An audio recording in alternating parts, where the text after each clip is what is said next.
whether it is 50,000, 40,000, it doesn't matter. All the players, they play for the fan, and it is our pleasure to play here. মোহনবাগানের বিরুদ্ধে নামার আগে আত্মবিশ্বাসী খালিদ জামিল, তবে তার মনে কিন্তু একটা সংশয় রয়েছে, যুবভারতী 50,000, 60,000 সমর্থকদের কিভাবে সামলাবেন তিনি।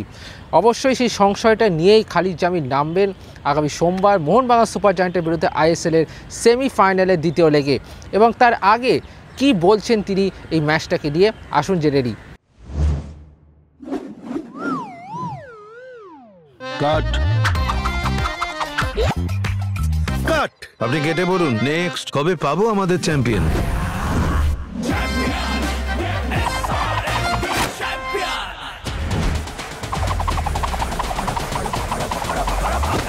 এ তো হিরো ধামাকা পুরো, যে কখনো হয় না স্লিপ, সেটাই আসল চ্যাম্পিয়নের গ্রিপ। পেয়ে গেছি এসআরএমবি টিএনটি বারের উইন গ্রিপ টেকনোলজি সিমেন্টের সঙ্গে বানায় মজবুত গ্রিপ। সেলফি চাই না অটোগ্রাফ? নমস্কার দর্শক বন্ধুরা, এক্সট্রা টাইম বাংলায় আপনাদের সকলকে স্বাগত। আমি সব্যসাচী রয়েছি এই মুহূর্তে যুবভারতী ক্রীড়াঙ্গনে, এবং আজকে মোহনবাগান বনাম জামশেদপুর ম্যাচ যে সেমিফাইনালের দ্বিতীয় লেগ, যেটা হবে সোমবার দিন, তার আগে সাংবাদিক বৈঠকে উপস্থিত হয়েছিলেন জামশেদপুর হেড কোচ খালিদ জামিল এবং দলের খেলোয়াড় শ্রীকুট্টান ভিএস, এবং খালিদ জামিলকেই মূলত প্রশ্নগুলি করা হয়েছে, এবং যেখানে অন্যতম বিষয় ছিল মোহনবাগানের মতো শক্তিশালী দলকে তারা কীভাবে রুখবে, যেখানে 2-1 গোলে তারা এই মুহূর্তে এগিয়ে রয়েছে জেআরডি টাটা কমপ্লেক্সে। সেই ফলাফলের ভিত্তিতেই তারা এখন অ্যাডভান্টেজ পজিশনে। তবে মোহনবাগানের 60,000 দর্শক সম্বলিত মোহন ভারতী যেটা বলা যায়, তার সামনে কিভাবে খেলবে খালিদ জামিলের জামশেদপুর এফসি, সেটা নিয়ে কিন্তু কথা বলেছেন খালিদ জামিল। এর পাশাপাশি স্টিভেন এজে না থাকাটা, আশুতোষ মেহতা না থাকাটা কতটা প্রভাব পড়বে সেটা নিয়েও কথা বলেছেন খালিদ জামিল। এবং সব শেষে যখন জিজ্ঞেস করা হয় যে জামশেদপুরে গিয়ে মোহনবাগান সমর্থকরা যেভাবে আক্রান্ত হয়েছিলেন, সেটা নিয়ে কিন্তু প্রশ্ন করতে বিরত করেছেন জামশেদপুর এফসির মিডিয়া ম্যানেজার। একেবারেই খালিদ জামিল সাংবাদিক বৈঠকে এসেছেন, মাত্র কয়েক মিনিটের জন্য কথা বললেন এবং চলে গেলেন, যেন একটা তাড়াহুড়ো ছিল তার মধ্যে। আসলে কিসের তাড়াহুড়ো সেটা বুঝতে পারছি না, তবে নিঃসন্দেহে বলা যায় ম্যাচের আগে কিন্তু খালিদ জামিল সতর্ক তবে আত্মবিশ্বাসী মোহনবাগানের বিরুদ্ধে। কি বলছেন খালিদ জামিল, আসুন জেনে নিই। हम लोग जैसे प्रिपेयर रहते हैं हर मैच के लिए, वैसे प्रिपरेशन है। No doubt they are good team, they play good.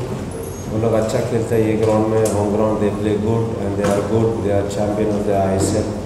So we have to be strong and positive.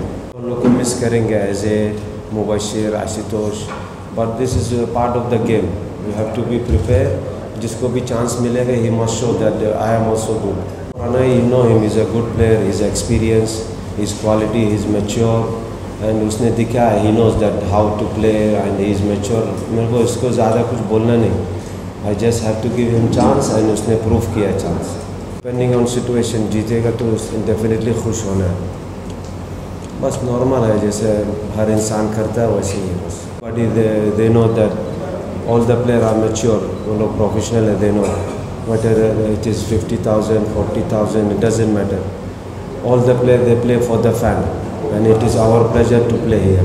Believe in yourself and work hard, that's it. This is normal, बस we have to play good. हमारा जो player है, उन लोग को जो player है, we have to perform, everybody must perform and give their best. Whatever result we have got because of the player, they are working very hard. और कल के मैच की वजह से they must take the responsibility, they know importance of this game. हम लोग अच्छा team के साथ में हम लोग खेल रहे हैं, so we have to be alert. Extra time.